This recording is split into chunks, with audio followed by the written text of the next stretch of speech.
السلام علیکم ورحمۃ اللہ وبرکاتہ۔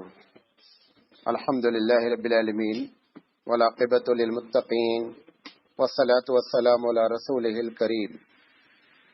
اعوذ باللہ من الشیطان الرجیم، بسم اللہ الرحمن الرحیم۔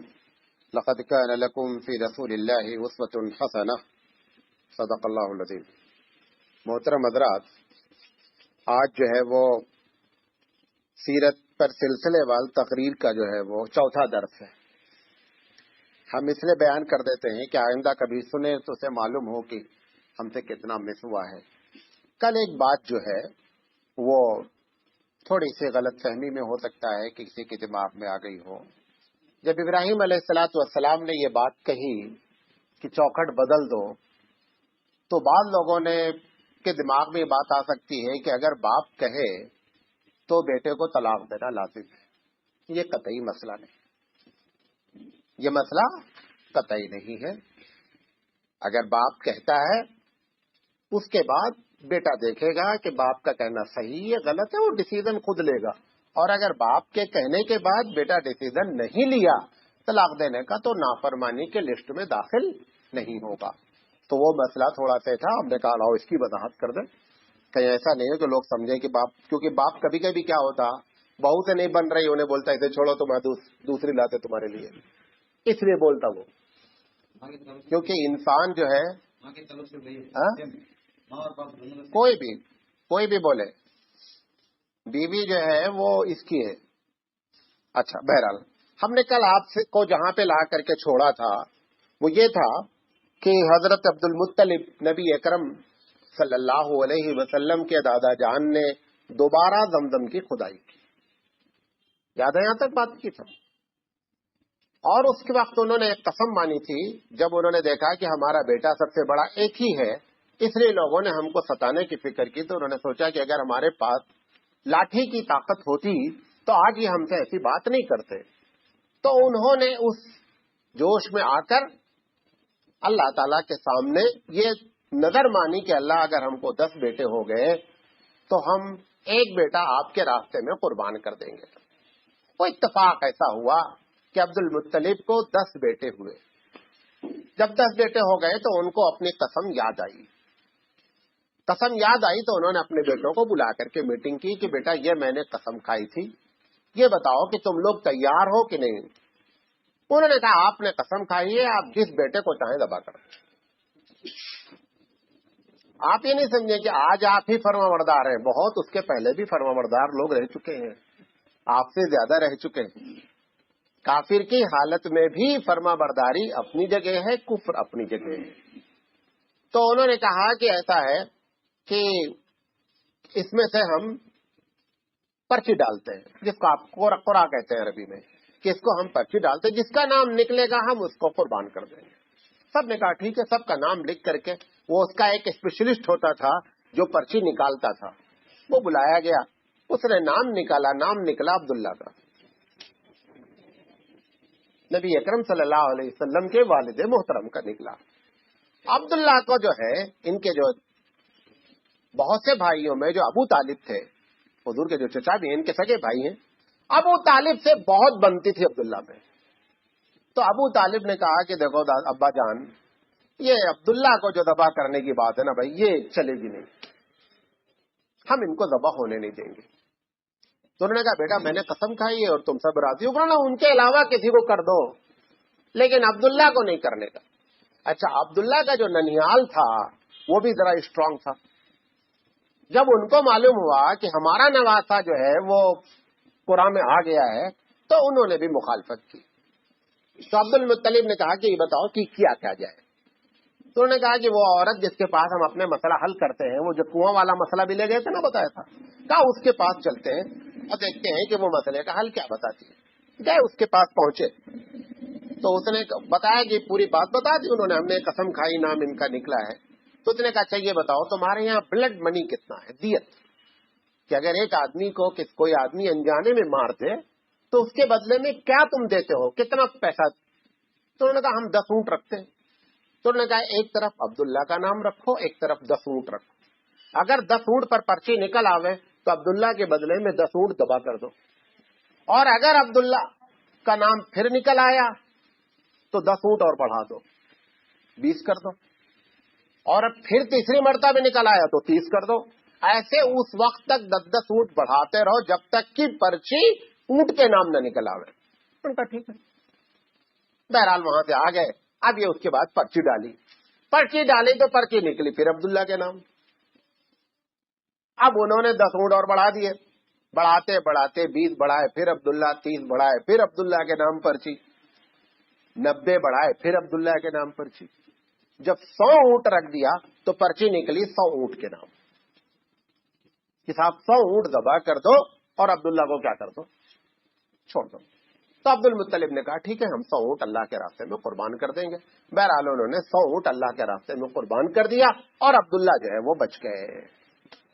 عبداللہ جو نبی کریم صلی اللہ علیہ وسلم کے والد محترم ہیں، بچپن سے بڑے ہی نیک مزاج تھے. اللہ کے رسول نے فرمایا کہ ہم آدم سے لے کر آج تک جہاں سے بھی ہمارا سلسلہ جڑا ہے، ہمارے خاندان میں کوئی شخص ایسا نہیں ہے جو شخص کیریکٹر کا خراب ہو. عبداللہ بہت خوبصورت تھے، تو ان کے چہرے پر ایک عجیب قسم کی چمک تھی. تو ایک عورت کو علم تھا تھوڑا سا انجیل وغیرہ کا، تو ایک دن وہ بیت اللہ کے پاس بیٹھی ہوئی تھی. عبداللہ آئے تو انہوں نے کہا عبداللہ جتنا تمہاری قربانی دی گئی ہے 100 اونٹ کی، 100 اونٹ ہم سے لے لو، شادی ہم سے کر لو. تو انہوں نے کہا دیکھو اگر یہ پیغام بھیجنا ہے نا تو ہمارے ابا جان کو بھیجو. جو اصل طریقہ ہے آپ ہمارے والد صاحب سے بات کیجئے، والد صاحب اگر راضی ہوں گے تو بات آگے بڑھے گی. خیر وہ والد صاحب تک بات پہنچی. اس کے پہلے والد صاحب نے ایک دوسری جگہ پیغام بھیجا جو حضرت آمنہ سے تھا. حضرت آمنہ سے پیغام جو ہے وہ ہو گیا اور شادی ہو گئی. شادی ہونے کے کچھ دن کے بعد وہ عورت پھر ٹکرائی.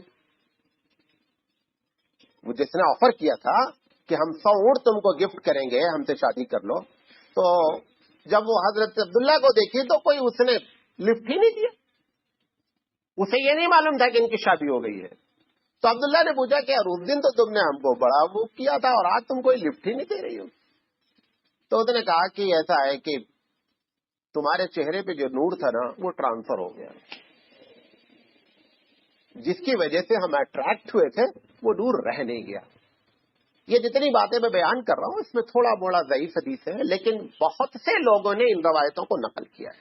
بہرحال اس کے بعد اس نے کہا مجھے آپ سے کوئی دلچسپی نہیں ہے.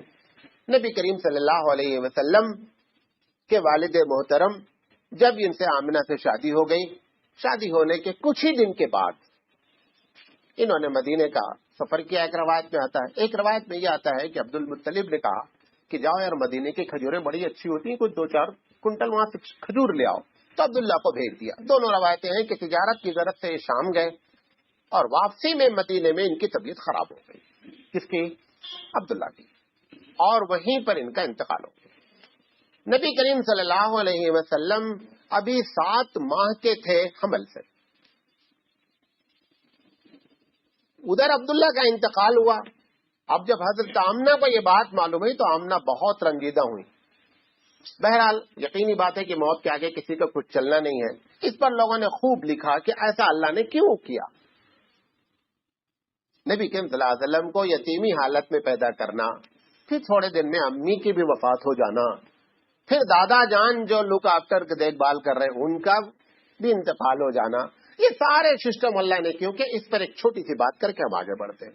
حقیقت یہ ہے کہ پروردگار عالم نبی کریم صلی اللہ علیہ وسلم کو ہر مسائل سے 2-4 کر کے یہ بتانا چاہتا تھا کہ آپ کو جو پوری دنیا کی خدمت کرنی ہے، ایسے تمام حالات میں اگر آپ خود پریکٹیکلی جوجھیں گے تو آپ کو صحیح پتا چلے گا کہ ہوتا کیا ہے. لہذا نبی کریم صلی اللہ علیہ وسلم کو یہاں سے مسائل کو کھڑا کیا گیا. بہرحال عبداللہ کا انتقال ہو گیا. اب ابھی 55 دن، بعض روایتوں میں ہے کہ 60 دن پہلے کا واقعہ ہے. عبداللہ موجود نہیں تھے. یہ جو سورہ الم تری کیف فعل ربک باصحاب الفیل یہ واقعہ پیش آیا. نبی کریم صلی اللہ علیہ وسلم کی پیدائش سے 55 دن پہلے، بعض روایتوں میں 50 دن پہلے کی بات ہے کہ یہ واقعہ پیش آیا. اس واقعے کا مختصر سی بات یہ ہے کہ بیت اللہ کی وجہ سے عرب کا ایک بہت بڑا حصہ جو ہے اکنامکلی اسی پر ڈپینڈ کرتا تھا، اور یہ قریش کا جو خاندان تھا اسی پر ان کا سارا معاملہ تھا. تو یمن کے لوگوں نے سوچا کہ ایسے ہی ایک ڈپلیکیٹ بیت اللہ ادھر بنا دیا جائے یمن میں، خوب اچھا ڈیکوریٹ کر کے اور خوب فیسلٹیز دے کر کے، تاکہ پبلک ادھر ٹرن ہو جائے. جیسے آج قبروں پہ ہوتا نا کہ ایک قبر پہ زیادہ بھیڑ لگتی ہے تو دوسرا قبر والا کیا کرتا، اس سے زیادہ فیسلٹی درست وغیرہ میں کرتا تاکہ پبلک ادھر ٹرن ہو. تو ویسے ہی پبلک کے ٹرن کرنے کا معاملہ انہوں نے کیا. یہ عربوں کو پتا چل گیا تھا اب کہ ایسا ایسا یمن میں ایک بیت اللہ بنایا جا رہا ہے ڈپلیکیٹ. تو ایک بندے کو بڑا لگ گیا. 2 روایتیں ہیں. وہ گیا، جا کر کے وہاں رات پاخانہ آخانہ پھر کر کے وہاں خوب اپنا بدتمیزی کر کے بھاگ آیا. ایک روایت میں یہ ہے. ایک روایت میں یہ ہے کہ قریش کے کچھ لوگ یمن تجارت پہ گئے. اس روایت میں زیادہ دم ہے. قریش کے کچھ لوگ تجارت کے لیے گئے، اسی نئے والے ڈیکور بیت اللہ کے قریب میں جو ہے وہ کھانا پکا رہے تھے. وہاں سے آگ کی چنگاری اٹھی اور اتفاق سے بیت اللہ کو ان کے جلا کر کے خاک کر دیا. بادشاہ نے یہ سمجھا کہ اس نے جان بوجھ کر کے کیا ہے، یہ قریش کا ہے، اور چونکہ قریش والے وہاں اصل بیت اللہ کو مانتے ہیں لہذا ان کو یہ دیکھا نہیں گیا، لہذا انہوں نے اس کو جلا دیا. بہرحال جو بھی وجہ ہو، اب رہا نے یہ طے کیا جو کہ یمن کا جو ہے وہ انچارج تھا، کتاب ہم جو ہے وہ بیت اللہ کی اینٹ سے اینٹ بجا دیں گے. اب رہا نے ہاتھی کا لشکر تیار کیا اور بیت اللہ پر حملے کی تیاری کی. نبی کریم صلی اللہ علیہ وسلم ابھی تو پیدا ہی نہیں ہوئے ہیں. نبی کریم صلی اللہ علیہ وسلم کی پیدائش سے پہلے جتنے واقعات ایسے ہوئے ہیں، ایک تو ہوتا ہے موجدہ. معلوم نہیں ایک لفظ آپ نے کبھی سنا ہے نہیں سنا، ارحاس کہتے ہیں. کیا کہتے ہیں؟ ارحاس. الف رے چھوٹا ہے الف صاد. ارحاس کہتے ہیں کہ نبی جو ہونے والا ہے اس کی برکت نبوت سے پہلے جو ہے اس کا نام موجدہ نہیں دیا جاتا ہے، اس کو ارحاس کہتے ہیں. نیا لفظ ہے شاید. بہرحال یہ ایک لفظ ہے، اس کو آپ دماغ میں رکھیں. تو یہ ارحاس ٹائپ ایک چیز تھی. اب جب اس نے حملہ کیا، پوری لمبی چوڑی داستان ہے، آپ کو معلوم ہے کہ حملے میں پسپا ہو گیا اور جتنے لوگ حملے میں شامل تھے، ایک صرف ہاتھی تھا محمود جس کا نام تھا، وہ بچا، بقیہ کوئی نہیں بچے. اور محمود کے بچنے کی وجہ یہ لکھی گئی کہ جب بیت اللہ کے قریب یہ لوگ انہوں نے پڑاؤ ڈال دیا، پھر وہاں سے جو ہے وہ میسنجر بھیجے عبد المطلب کے پاس اور لمبی چوڑی ان کی باتیں ہوئیں. تو محمود کو جب اٹھایا ہاتھی کو حملہ کرنے کے لیے تو یہ بیت اللہ کا رخ نہیں کرتا، یہ یمن کا رخ کرتا، گھوم کے الجھ جاتا نہیں.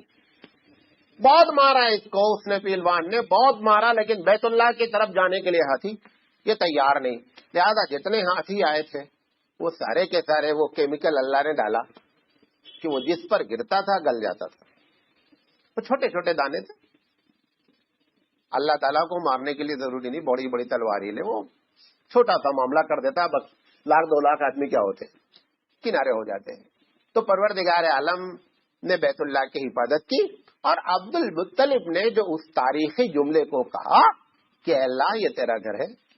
اور آج بھی اگر آپ اور ہم وہ ایمان پیدا کر دیں کہ جب آپ کے ساتھ مسائل ہوں اور آپ اللہ کے سامنے ویسے ہی کہہ دیں تو آج بھی اللہ ویسے ہی مدد کرنے کے لیے تیار ہے. ہمارا معاملہ کیا ہے؟ ہم ظلم الیقین ہیں. جب ہم مسائل میں الجھتے ہیں سب سے پہلے تو ہم رخ کرتے ہیں دوسری چیزوں پر. ابھی کوئی بیمار ہو جائے، پیٹ میں کسی کے درد ہو جائے تو فوراً جو دماغ میں بات آتی ہے اچھا دوا پلاؤ یار. کبھی ایسا نہیں ہوتا مصالحہ بچھا کر اچھا لے اور دعا کرتے ہیں اللہ تعالیٰ بچے کو صحت دے دے، ایسا نہیں ہوتا ہے. فوراً پہلے جب وہاں سے تھک جاتے ہیں تو اللہ کو سیکنڈ نمبر پہ رکھتے ہیں، دوا کو فرسٹ نمبر پہ رکھتے ہیں.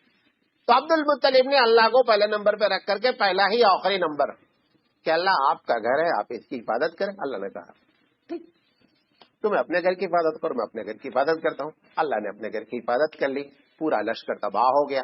یہ خبر جو بات اصل بتانا چاہ رہا ہوں، یہ خبر پورے علاقے میں گونجی. کتاب یہ اب لوگوں کے دلوں میں یہ بات آنے لگی کہ بیت اللہ حقیقت میں یہ جو ہے نا یہ بڑی شان والا ہے. اور قریش چونکہ اس کے اصل ٹرسٹی تھے، عبد المطلب اس کے انچارج تھے اس ٹرسٹ میں، لہذا ان لوگوں کا بڑا روب داب ہوا اور ابو طالب کا وہ جملہ گونجا کہ دیکھو ابو طالب نے اللہ پر بھروسہ کیا تو اللہ تعالیٰ نے ویسی مدد کی. بہرحال نبی کریم صلی اللہ علیہ وسلم کی پیدائش ہوئی. جب نبی کریم صلی اللہ علیہ وسلم کی پیدائش ہوئی تو پھر تاریخ میں بڑے واقعات ہیں.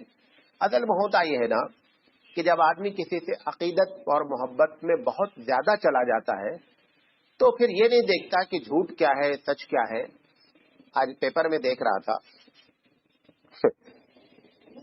آپ بھی دیکھ لیجئے گا، راشٹری سہارا میں عبد القادر جیلانی رحمۃ اللہ علیہ کی کرامات آئی ہے.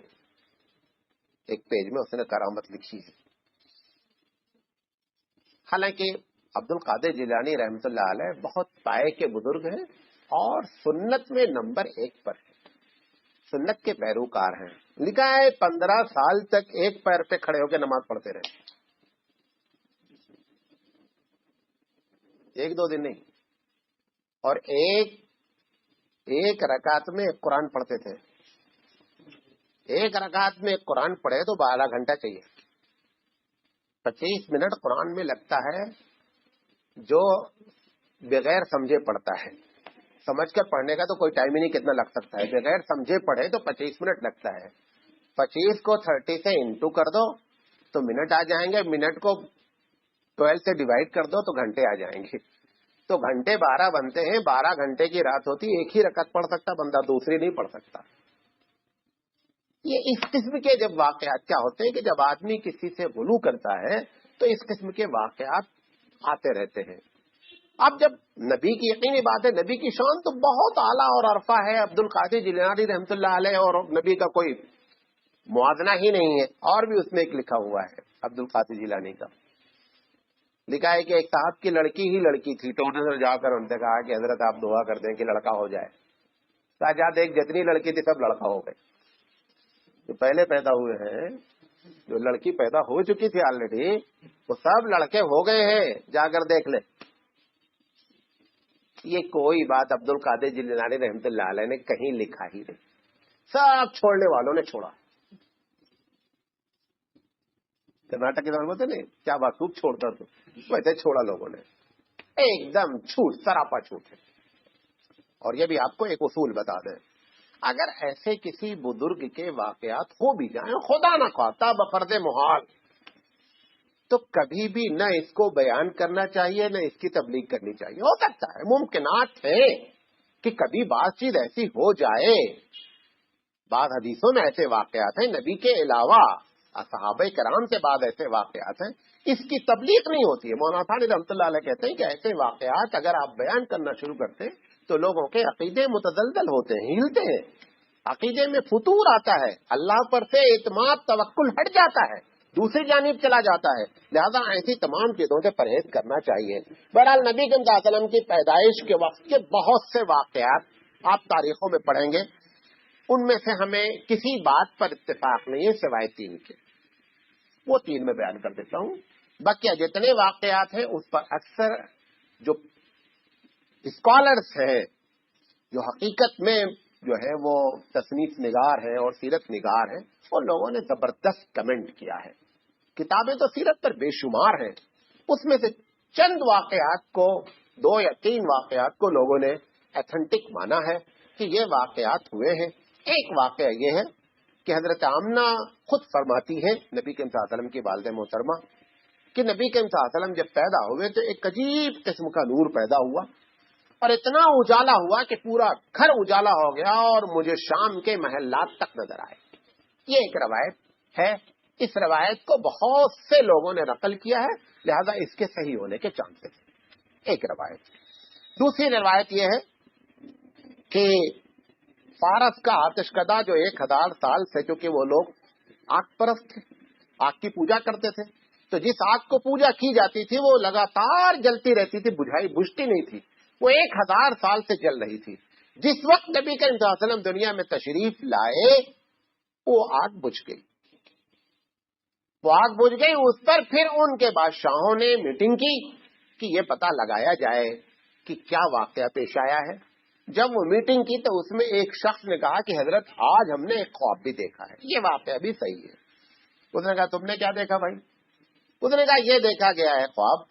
اس نے بتایا اپنا کہ میں نے یہ خواب دیکھا ہے کہ اونٹ جو ہے وہ اس علاقے میں پورے فارس اور اس علاقے میں داخل ہوئے ہیں. تو بادشاہ نے بعض لوگ روایت میں کہ بادشاہ نے خود بھی دیکھا. بہرحال انہوں نے دیکھا, دیکھ کر کے کہا اس کی تعبیر کیا ہے. انہوں نے ایسا لگتا ہے کہ عرب میں کوئی زبردست واقعہ پیش آیا ہے. ایک یہ روایت صحیح ہے. تیسری بات کہ اس کے دربار میں جو کیا کہتے ہیں ڈیکوریشن کے لیے پیس لگی رہتی. کئی مسجد وغیرہ آپ نے دیکھا ہوگا نا, کنگورے جیسے کہتے ہیں, اس میں سے 14 کنگورے جو ہے وہ ٹوٹ کر کے گرے. زلزلہ آیا اور اس میں سے 14 کنگورے ٹوٹ کر کے گرے. پھر اس پر تحقیق ہوئی تو پتا چلا کہ آج ایسا عرب میں ایک بچہ پیدا ہوا ہے. اب اس سے وہی ریلیٹڈ تھا. اس میں بڑی کہانیاں ہیں. بہرحال اتنی بات ہے. ایک بات جو سب سے زیادہ صحیح ہے وہ یہ ہے کہ سب سے زیادہ تشویش جنوں کو ہوئی, جس کا قرآن میں ذکر ہے. جنوں کو تشویش ہوئی کہ صاحب ہمارا جو جانا تھا, ہم اوپر جاتے تھے اور ایک بہت اوپر تک جاتے تھے, سب پورے بریکر لگا دیے گئے ہیں اور ایک دم پہرا دے دیا گیا ہے اور کسی کو آنے کی اجازت نہیں ہے. یہ پتہ لگاؤ دنیا میں ایسا کیا ہو گیا ہے کہ ہم لوگوں کا جانا آسمان پر بند کر دیا گیا. یہ تقریباً واقعہ قرآن کریم میں ذکر ہے. تو ان کی پوری ٹیم نکلی تلاش کرتے ہوئے, لیکن یہ واقعہ نبی کی پیدائش کا نہیں ہے بلکہ نبی کے نبوت کے وقت کا ہے. کس کے وقت کا ہے؟ نبی کے نبوت کا وقت کا. جس وقت آپ نے نبوت اناؤنس کیا اس وقت یہ پہرا بٹھایا گیا. تو پھر بعد میں پتا چلا جنہوں کو یہ صاحب ایک نبی پیدا ہوئے ہیں. پھر ان سے ان کی ملاقات ہوئی. ملاقات ہونے کے بعد ان کے ہاتھ پر, نبی کے صلی اللہ علیہ وسلم کے ہاتھ پر وہ لوگ مسلمان بھی ہوئے. تو اس طریقے سے کچھ واقعات صحیح ہیں. بقیہ لوگوں نے, تاریخ نگاروں نے اپنی اپنی مرضی سے بہت کچھ جو ہے وہ گڑھا ہے. سب سے بڑی بات یہ ہے کہ سیاستہ جو حدیث کی کتاب ہے اس میں شاید ہی کوئی واقعہ لکھا ہے. حدیث کی جو سیاستہ معلوم ہے, صحاح جمع ہے صحیح کی. صحیح کا جو پلورل ہے انگلش میں, وہ عربی میں وہ صحاح ہے, اور ستہ کہتے ہیں 6 کو. 6 صحیح کتابیں. ان 6 صحیح کتابوں میں یہ واقعات جتنے بیان کیے جاتے ہیں کہ صاحب فلاں ہوا اور یہ ہوا, اس میں سے ایک آدھ واقعے کے علاوہ کیا کوئی واقعہ نقل نہیں ہے. اس لیے میں نے احتیاط اور محتاط انداز میں آپ کے سامنے اتنی باتیں رکھ دی. بہرحال نبی کریم صلی اللہ علیہ وسلم کی پیدائش یقینی بات ہے کہ سارے عالم کے لیے ایک بہت بڑی خوشخبری کی بات ہے. اور عبد المطلب جن کے یہاں آپ کو معلوم ہے کہ نبی کریم صلی اللہ علیہ وسلم کا جو نام رکھا گیا محمد, ایک روایت میں تو آتا ہے کہ یہ خواب دیکھا عبد المطلب نے کہ ہونے والے بیٹے کا نام محمد رکھا جائے, اور حضرت آمنہ نے ان کا نام احمد رکھا, تو مل کر کے ہو گیا محمد احمد. حقیقت میں عجیب بات ہے کہ عرب کی تاریخ میں محمد نام کا کوئی آدمی ہی نہیں, کسی کا نام ہی نہیں تھا اب تک. یہ عجیب, اللہ تعالیٰ نے اس نام کی حفاظت فرمائی تھی کہ کہیں کوئی کنفیوز ہونے کا سوال ہی نہیں اٹھتا ہے.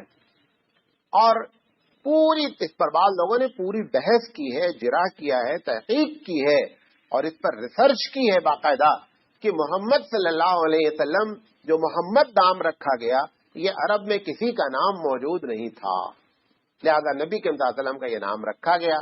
نام رکھنے کے بعد عربوں کے دستور کے مطابق جو ہے نبی کریم صلی اللہ علیہ عربوں کا ایک دستور تھا. حالانکہ ہم لوگوں کے لیے یہ عجیب لگتا ہے کہ جب بچہ پیدا ہو تو اس کو جو ہے دودھ پلانے کے لیے باہر کی عورتوں کو ہائر کیا جائے, کیونکہ ہمارے یہاں ایسا کوئی رواج ہے نہیں اور نہ ہم اس کو جانتے ہیں.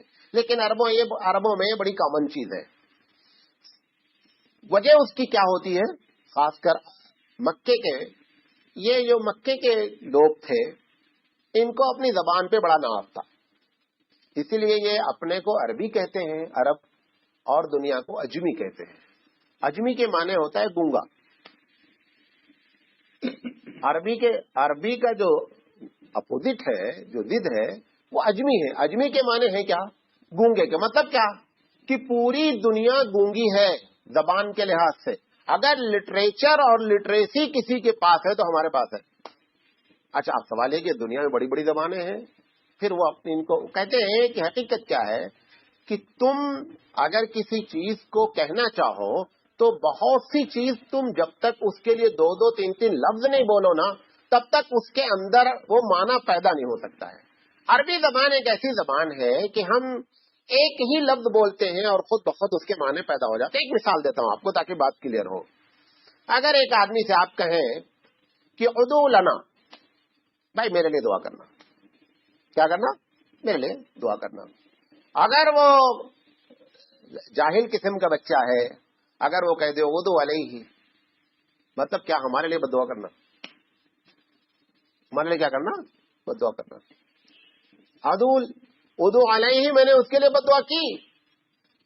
یہاں اعلی اور لام کی وجہ سے معنی پورا چینج ہوا۔ اس بنیاد پر ان کے یہاں بہت سی ایسی چیزیں ہیں۔ مریض ہے، مثلا ایک بچہ آیا بیمار ہے، بیمار ایک، اب اگر آپ کہنا چاہتے ہیں کہ تم بن رہے ہو، بیمار نہیں ہو، تو اردو میں کوئی ایسا لفظ نہیں ہے کہ آپ اس کو کہہ سکیں کہ آپ بیماری، آپ کو جملہ پورا بولنا پڑے گا کہ آپ بیماری بنا رہے ہیں، اتنا پورا سینٹینس۔ ان کے پاس ایک لفظ ہے تمارضا۔ تمارضا کا مطلب یہ ہے کہ تم ایکٹنگ کر رہے ہو بیماری کی، بیمار نہیں ہو۔ جبکہ ہم کو اگر یہ جملہ کہنا ہو کہ تم ایکٹنگ کر رہے ہو تو پورا جملہ بولنا پڑے گا، تم بیماری کی ایکٹنگ کر رہے ہو، تب جا کر کے وہ معنی نکلے گا۔ وہ ایک جملہ بولے گا تمارضا، کہ تم بیماری کی ایکٹنگ کر رہے ہیں۔ اس بنیاد پر وہ دنیا کو بولتے ہیں گونگا اور اپنے کو بولتے ہیں ہم عرب ہیں۔ تو ان کو یہ خطرہ تھا کہ مکے کو، کیونکہ مکہ بازار تھا، یہاں پر دنیا بھر کے لوگ جو ہے وہ آیا کرتے تھے، تو جب دوسرے ملکوں کے لوگ آتے ہیں نا تو زبان پر اس کا بڑا زبردست اثر پڑتا ہے۔ جیسے یہ عرب دنیا ہے، دبئی ہے یا یہ بحرین ہے، قطر ہے، ان سب کی جو عربی ہے وہ مکس پکل ہے، اچار ہے۔ بولتا ہے بن ندی دریچہ، ایک عربی بولتا ہے بن ندی دریچہ، بند بھی عربی نہیں، دریچہ بھی عربی نہیں، چھ لفظ ہی نہیں موجود ہے، اور اچھا رب بولتا بن ندی دریچہ، دریچہ بند کرو بھائی۔ جب لوگ آتے ہیں تو زبان ایسے بگڑتی، تو ان کو اپنی زبان پہ بڑا ناز تھا کہ ہماری زبان جو ہے، تو یہ کیا کرتے تھے، مکے سے ہٹا دیتے بچے کو۔ آج تحقیق ہوئی نا کہ بچہ 7 سال تک ساری چیزیں پک اپ کر لیتا ہے جو اس کے دماغ میں آتا ہے۔ یہ اس وقت بھی کیا کرتے تھے کہ 7-8 سال تک بچے کو مکے میں آنے نہیں دیتے تھے، ایسے گاؤں اور دیہات میں رکھتے تھے جہاں پیور عربی بولی جاتی ہے، ایک دم خالص عربی۔ اس بنیاد پر بھی جو ہے ان کے یہاں دودھ پلانے کا سسٹم تھا کہ مکے میں رہیں گے تو زبان خراب ہوگی، یہ عربی نہیں رہ جائے گی، اس میں کیا ہو جائے گا، مکس ہو جائے گا۔ اس بنیاد پر نبی کریم صلی اللہ علیہ وسلم کے لیے بھی دایا جو ہے وہ تلاشی گئی۔ وہ خود آتی تھی کرائے کی دایا، آ کر کے بچوں کو دیکھتی تھیں، طے کرتی تھیں، طے کرنے کے بعد بچوں کو لے جاتی تھیں، دودھ پلاتی تھیں، اور پھر کچھ دن کے بعد 6 مہینے سال بھر کے بعد لا کر کے والدین کو دکھلا دیتی تھی۔ جب تک کہ 2 سال تک کا بچہ رہتا تھا اس وقت اس کو دودھ پلاتی رہتی تھی۔ نبی کریم صلی اللہ علیہ وسلم جب پیدا ہوئے تو 7ویں دن جو ہے ان کا عقیقہ ہوا۔ عقیقہ تو حالانکہ اسلام میں 7ویں دن ہے، لیکن ان کے یہاں یہ عرب کلچر تھا پہلے سے عقیقے کا۔ آپ کو ایک جملہ اور بولتا جاؤں کہ بہت سے عرب کلچر کو، یہ بات جو کہہ رہا ہوں اس کو تھوڑا سا پکڑنے کی کوشش کریں ورنہ باؤنسر جائے گا۔ بہت سے عرب کلچر کو اسلام نے بے عینی ہی اپروول دے دیا اسلامک کلچر کے نام پر۔ اس میں سے ایک یہ بھی ہے، جیسے نکاح ہوتا ہے، نکاح کا جو آپ کا سسٹم ہے کہ 2 گواہ ہوں، دونوں راضی ہوں اور مہر ہو، یہ سسٹم بھی عرب کا سسٹم ہے جس کو نبی نے اپروول دے دیا اور اسلامک سسٹم میں کنورٹ ہو گیا، لیکن حقیقت میں یہ پہلے سے چلا آ رہا تھا۔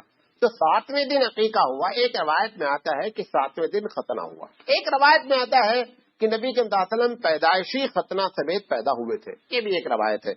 زیادہ صحیح بات یہ ہے کہ آپ پیدائشی ختنے میں تھے، اس پر زیادہ روایتیں ہیں ہمارے پاس، لیکن حضور صلی اللہ علیہ وسلم کے دادا نے اس موقع پر اچھی سی دعوت کی، عقیقہ بھی کیا اور کیا کہتے ہیں وہ ختنے کے لیے کھانا بھی کھلایا۔ تو بعض لوگ کہتے ہیں کہ ختنے کے نام پہ کھانا کھلا دیا لہذا لوگ سمجھے کہ ختنہ ہوا، ختنہ نہیں ہوا، حالانکہ نبی صلی اللہ علیہ وسلم جو ہے پیدائشی مختون تھے، ختنہ ہوا تھا۔ لہذا وہ 7 دن کے بعد نبی صلی اللہ علیہ وسلم اپنی والدہ کے پاس رہے۔ جتنی چیزیں بچوں میں ہوتی ہیں وہ کوئی چیز نبی صلی اللہ علیہ وسلم میں نہیں تھی۔ مطلب جیسے بچے ماں کو بہت ستاتے ہیں، روتے ہیں، بے مطلب چیختے ہیں، کوئی چیز نبی کریم صلی اللہ علیہ وسلم کے ساتھ نہیں تھی. اور جب بچہ پیدا ہوتا ہے نا بچہ تو بہت زور سے چیختا ہے، معلوم آپ کو روتا ہے نا. اگر بچہ پیدا ہونے والا نہیں رویا تو جو اس کے ساتھ میں لوگ رہتے ہیں وہاں پہ جو لوگ عورتیں رہتی ہیں وہ سمجھتی ہیں کہ بچہ جو پیدا ہوا وہ مرا ہوا ہے. اور وہ چیختا کیوں ہے؟ حدیث آتا ہے نا، جیسے پیدا ہوتا ہے شیطان اس کو زور سے چٹکی کاٹتا ہے. وہ جب زور سے چٹکی کاٹتا ہے تو نہیں چیختا بیچارہ. 2 بچوں کے بارے میں ہے کہ 2 بچوں کو شیطان چٹکی نہیں کاٹے. ایک تو اللہ کے رسول کے بارے میں ہے، کیونکہ جب نبی کریم صلی اللہ علیہ وسلم حضرت آمنہ حمل سے تھیں تو اس وقت انہوں نے دعا کی تھی کہ اللہ ہمارے اس بچے کو، ہونے والے بچے کو جو ہے وہ آپ شیطان کی شر سے حفاظت کیجیے گا. ایک روایت میں آتا ہے جس کی بنیاد پر اللہ تعالیٰ نے ان کی حفاظت کی، اور نبی کریم صلی اللہ علیہ وسلم جو ہے وہ جب پیدا ہوئے تو سجدے کی حالت میں پیدا ہوئے، اور آپ صلی اللہ علیہ وسلم نہیں چیخے کیونکہ شیطان قریب نہیں آتا تھا. اور دوسرے جو ہیں وہ حضرت عیسیٰ علیہ السلام ہے. عیسیٰ علیہ السلام کے بارے میں ہے، اور عیسیٰ کی والدہ کے بارے میں مریم علیہ السلام کے بارے میں بھی ہے، کیونکہ مریم کو جو حمل ہوا وہ تو اللہ کی جانب سے قدرتی طور پر ہوا. جو عیسیٰ علیہ السلام کی نانی تھی، حضرت مریم کی جو والدہ تھی، انہوں نے یہ دعا کی تھی کہ اللہ ہمارے خاندان کو شیطان کے شر سے بچانا. تو ان کا خاندان یہ مریم تھی، اور مریم کے ایک بیٹا ہوا، اس کے بعد وہ کوئی خاندان ہوا نہیں ہوا، کیونکہ مریم کی کوئی اولاد ہی نہیں. عیسیٰ علیہ السلام کی کوئی اولاد ہی نہیں. عیسیٰ علیہ السلام بعد میں آئیں گے، شادی ہوگی، اس کے بعد دیکھا جائے گا کہ شیطان چٹکی کاٹتا کہ نہیں کاٹتا. بہرحال وہ بچہ جو روتا ہے اس کے پیچھے یہ راز ہوتا ہے. نبی کریم صلی اللہ علیہ وسلم کے بارے میں یہ ساری روایتیں موجود ہیں کہ آپ صلی اللہ علیہ وسلم بڑے اطمینان سے رہتے تھے. بہرحال انہوں نے، آمنہ نے یہ بھی چاہا کہ اب ان کا بچہ بھی جو ہے وہ کوئی لے جائے عورتیں. تو سب سے پہلے تو ان کو جو دودھ پلایا وہ صویبہ ہے. یہ ابو جہل کی لونڈی ہے. کچھ دن انہوں نے دودھ پلایا ہے. انہوں نے حضرت حمزہ کو بھی دودھ پلایا ہے. اس لیے نبی کریم صلی اللہ علیہ وسلم جگہ فرماتے ہیں کہ حمزہ جو ہے نا وہ ہمارے رضائی بھائی بھی ہیں اور ہمارے چچا بھی ہیں. رضائی بھائی بھی ہیں اور چچا بھی. اس لونڈی نے اور بھی لوگوں کو دودھ پلایا ہے. بعض روایتیں یہ ہیں کہ وہ اسلام لے آئی تھی. جب نبی کریم صلی اللہ علیہ وسلم مکہ فتح کیا آپ نے، تو آپ نے حضرت صہبہ کے بارے میں پوچھا کہ صہبہ کہاں ہے، ان کو بلاؤ. تو پتا چلا کہ صہبہ کا انتقال ہو گیا ہے. تو آپ صلی اللہ علیہ وسلم نے پوچھا ان کے کوئی قریبی رشتہ دار ہیں تو ان کو بلاؤ، میں ان کے ساتھ حسن سلوک کرنا چاہتا ہوں، وہ میری رضائی جو ہے ماں ہے، لہٰذا میں ان کے ساتھ حسن سلوک کرنا چاہتا ہوں. تو کچھ دن انہوں نے دودھ پلایا. اس کے بعد نبی کریم صلی اللہ علیہ وسلم کو جو حلیمہ سعدیہ بڑی مشہور جو ہے یہ مسلمان ہوئی بعد میں. اور حلیمہ سعدیہ جب آئیں تو یہ جب جس اونٹنی پر آئی تھی تو وہ اونٹنی بڑی لاغر تھی. تو ایک ساتھ پوری ٹیم نکلتی تھی، شہروں میں جاتی تھی اور لوگوں سے دریافت کرتی تھی بھائی اگر کسی کو دودھ پلانا ہے تو آپ بتائیں. تو یہ ان کی اونٹ چونکہ اونٹنی کمزور تھی تو وہ ٹیم میں جب چلی تو مکہ پہنچتے پہنچتے یہ لیٹ ہو گئی. لوگ آئے اپنا اچھے اچھے گھروں میں. تو یقینی بات ہر آدمی چاہتا تھا کہ جو ہے وی آئی پی گھر سے ہم کو بچہ ملے تاکہ ہماری خدمت زیادہ ہو. تو جو بھی عورت پہنچتی اور پتہ چلتا کہ یہ یتیم ہے نا تو کوئی عورت لینے کے لیے تیار نہیں ہوتی. اب آخر میں حلیمہ سعدیہ آئیں. اب ان کو سارے بچے وی آئی پی کے اڑ گئے تھے، کوئی بچے تھے ہی نہیں جو پیسے والے لوگ تھے. تو حلیمہ سعدیہ نے کہا کہ خالی ہاتھ جانے سے بہتر یہ ہے کہ میں اسی بچے کو لے لوں. اس لحاظ سے انہوں نے جو ہے وہ حضرت آمنہ سے کہا کہ نہیں میں ان کی خدمت کروں گی، میں دودھ پلاؤں گی. یہ لے کر کے چلیں. جیسے ہی نبی کریم صلی اللہ علیہ وسلم کو اونٹنی کے اس ہودج پہ رکھا، وہ اونٹنی جو بہت دھیرے چل رہی تھی اس نے سر پر بھاگنا شروع کیا. اب جب سر پر بھاگنا شروع کیا تو یہ جو ان کے ساتھ میں ان کی سہیلیاں آئی تھیں وہ ساری کی ساری اونٹنیاں پیچھے رہ گئی، تڑ تڑ بھاگی چلی جا رہی ہیں. تو ان لوگوں نے پوچھا حلیمہ سے، حلیمہ کیا چکر ہے، جب آئی تو تیری اونٹنی بڑی ہی ایک دم ڈنڈا مارے پر بھی نہیں چلتی تھی اور اب یہ ہوا سے باتیں کر رہی ہے. تو آمنہ حلیمہ کو اسی وقت یہ احساس ہو گیا کہ یہ بڑا برکت والا بچہ ہمارے ہاتھ لگ گیا ہے. اندر اندر یہ بہت خوش ہوئی اور بہرحال جب پہنچی تو یہ جو حلیمہ سعدیہ کے شوہر تھے تو گھر میں بکریاں تھیں تو وہی بکری کا دودھ وہ لوگ پیتی تھی، کیونکہ جن کو دودھ پلانا ہوتا ہے ان کو زیادہ دودھ پینا بھی پڑتا ہے. تو اب وہ بکریاں تھیں، قحط کا زمانہ تھا، دودھ ہوتا نہیں تھا. تو یہ بکریاں تھوڑا موڑا دودھ دیتی تھی. نبی کریم صلی اللہ علیہ وسلم جب گھر پہنچے تو بکریاں جو ہیں وہ جہاں سے چر کر آئیں ماشاءاللہ دودھ ہی دودھ ہو. اب اس گاؤں کے لوگ کہیں کہ جہاں حلیمہ سعدیہ کی بکریاں چرتی وہاں تو لوگ کیوں نہیں چراتے؟ ان کی بکریاں روزانہ پیٹ بھر بھر کے آتی ہیں, اتنا دودھ دے رہی ہیں, تو ہماری بکریاں جو ہے وہ ایک دم پیٹ چپکے آتی, وہاں جا کر کے کیوں نہیں چراتی؟ تو کہا بھائی وہاں چراؤ نہیں چراؤ, معاملہ یہی ہے. تو بہرحال یہ برکت نبی کریم صلی اللہ علیہ وسلم کی حلیمہ سعدیہ نے خوب لوٹا, اور اب ان کے دل میں یہ ہوا کہ زیادہ سے زیادہ نبی کریم صلی اللہ علیہ وسلم ہمارے ساتھ رہیں, کیونکہ ان کی برکت محسوس ہو رہی تھی. اور آپ بچپن سے انصاف پسند تھے, کیونکہ ایک بچی کی اور دودھ پلاتی تھی حلیمہ سعدیہ. تو نبی کریم صلی اللہ علیہ وسلم کبھی بھی جو ہے نا دونوں طرف دودھ نہیں پیتے تھے, ایک ہی طرف دودھ پیتے تھے, اور دوسرا دودھ جو ہے وہ اپنی بہن کے لیے چھوڑ دیتے تھے, وہ ان کی رضائی بہن تھی. تو نبی کریم صلی اللہ علیہ وسلم کا بچپن جو 2 سال کا گزرا, 2 سال کے بعد یہ لے کر کے آ گئی مکے, اور کہا کہ آمنہ سے کہا کہ اگر آپ اجازت دیں تو بہانہ بنایا کہ یہاں جو ہے ڈر ہے اور بچہ جو ہے وہ ابھی ہم سے بہت ہلا ہوا ہے, اگر آپ ہمارے ساتھ کچھ دن کے لیے اور رکھ دیں تو بڑا اچھا ہوگا. اب یہ ساری باتیں بنا کر کے دوبارہ کے تیسرے بچے کو نبی کریم صلی اللہ علیہ وسلم کو پھر وہ لے کر کے اپنے قبیلے میں چلی گئیں, اور پھر وہاں نبی کریم صلی اللہ علیہ وسلم کی خدمت کرتی رہیں. پھر ایک واقعہ ایسا پیش آیا کہ جس کی وجہ سے وہ گھبرا کر کے مکہ آئیں, اور نبی کریم صلی اللہ علیہ وسلم کو انہوں نے حضرت آمنہ کے حوالے کر دیا. وہ واقعہ کیا ہے, اسی پر اپنی بات ختم کرتے ہیں. وہ واقعہ یہ ہے کہ نبی کریم صلی اللہ علیہ وسلم جو ہے وہ بکری چرا رہے تھے, ان کی 2 فرشتے آئے اور آ کر کے نبی کریم صلی اللہ علیہ وسلم کو انہوں نے لٹال دیا, اور لٹانے کے بعد ان کا سینہ چاک کر دیا, جس کو آپ جو ہے وہ شق صدر کہتے ہیں. سینہ چاک کر کے دل نکالا, دل نکال کر کے اس کو دھلا, دھلنے کے بعد اس میں سے ایک ٹکڑا تھا وہ نکال کر کے پھینک دیا, اور اس کے بعد دل اسی جگہ رکھ کر کے. اب یقینی بات ہے کہ یہ آپریشن جبریل علیہ السلام نے کیا. اس پہ جو صحیح روایت ہے, یہ روایت تو صحیح ہے کہ بعض صحابی نے یہ بیان کیا بعد میں نبی کریم صلی اللہ علیہ وسلم جب جوان ہو گئے اس کے بعد, کہ میں نے نبی کریم صلی اللہ علیہ وسلم کے سینے پر وہ نشان دیکھا ہے جو نشان اس آپریشن کے بعد تھا. تو نبی کریم صلی اللہ علیہ وسلم کے ساتھ یہ واقعہ پیش آیا.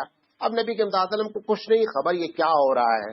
بہرحال ان کے ساتھ میں ان کا بھائی تھا, وہ بھاگا ہوا حلیمہ کے پاس گیا کہ ہمارا بھائی جو کرشی ہے, قریش کو کرشی کہتے ہیں, کہا ہمارا بھائی جو کرشی ہے وہ وہاں کھڑا ہوا تھا, 2 آدمی آئے, انہوں نے لٹال دیا اور اس کا سینہ چاک کر دیا. میں دیکھ کر گھبرا کر کے آ گیا ہوں. اب تو حلیمہ کے جو ہے وہ پیر سے زمین سرک گئی, بھاگی آئیں تو نبی کریم صلی اللہ علیہ وسلم کھڑے ہیں, اور ایک دم جو ہے وہ ایک دم چہرہ جو ہے وہ عجیب طریقے سے پریشان کی حالت میں ہے, اور کچھ بات نہیں کر رہے ہیں. بہرحال ان کو ایسا لگا کہ نبی کریم صلی اللہ علیہ وسلم پر جن کے اثرات ہو گئے. کیا ہو گئے؟ جن کے اثرات ہو گئے. وہ گھبرا گئیں, اور گھبرا کر کے انہوں نے اس واقعے کے بعد اپنے شوہر سے مشورہ کیا کہ دیکھو بڑا قیمتی بچہ ہے یہ, خدا نہ خواستہ اگر ہمارے یہاں رہتے ہوئے کوئی بات ہو گئی تو ہم بہت بڑی بات ہو جائے گی, لہذا ان کو کسی طرح ان کے وہاں کے حوالے کرو. اور بھائی ایسا ہے کہ معلوم نہیں عجیب و غریب بات ہے. تو جا کر کے جب انہوں نے حلیمہ سعدیہ کو ہینڈ اوور کیا تو انہوں نے نیچرلی طور پر سوال کیا کہ تم تو بڑی تعریف کر کے لے گئی تھی, چاہتی تھی کہ ہم اور دن رکھیں, ہم نے تو مانگا بھی نہیں اور تم لے کر کے آ گئی. کہا نہیں, اب بچہ بڑا ہو گیا ہے, کھانے پینے لگا ہے. اب وہ بات اصل نہیں بتا رہی ہے. کہا بچہ بڑا ہو گیا ہے, کھانے پینے لگا ہے, اب آپ اپنے ساتھ رکھیں. انہوں نے کہا نہیں, صحیح بات بتاؤ کیا بات ہے. تب انہوں نے کہا کہ مجھے لگتا ہے کہ اس کے اوپر جو ہے ایسی بات ہو گئی ہے, جن کے اثرات ہو گئے ہیں. تو حضرت آمنہ نے بڑے ہی وثوق سے اور کانفیڈینس سے بات کہی کہ دیکھو یہ بچہ عام بچہ نہیں ہے, لہذا اس کے اوپر انشاءاللہ کسی جن کا کوئی اثر ہونے کے کوئی چانسز نہیں ہے. بہرحال میرا بچہ آپ میرے حوالے کر دیں, چلے جائیں. انشاءاللہ زندگی رہی تو اس کے بعد جو ہے وہ گفتگو ہوگی. وآخر دعوانا الحمدللہ رب العالمین.